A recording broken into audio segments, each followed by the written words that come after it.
दुर्गंध के बीभत्सता तुझ मास शोणित नहीं।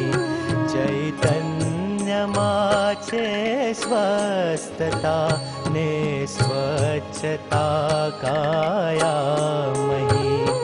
संपूर्ण शुभ लक्षण तणी श्रेणी अहो आवी यही।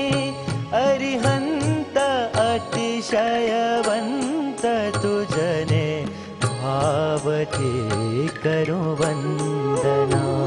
अरिहंत अतिशयवंत तुझने भावती करो वंदना।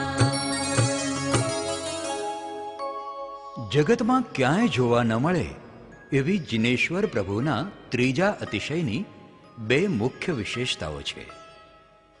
પ્રભુના દેહમાં વહેતું રક્ત ગાયના દૂધ જેવું શ્વેત, ઉજ્જવળ તેમજ દુર્ગંધ વગરનું હોય છે, અર્થાત સુગંધી હોય છે. પ્રભુના શરીરમાં રહેલું માંસ પણ શ્વેત હોય છે, જોવું ગમે તેવું તેમજ કમળની સુવાસ જેવું સુગંધી હોય છે.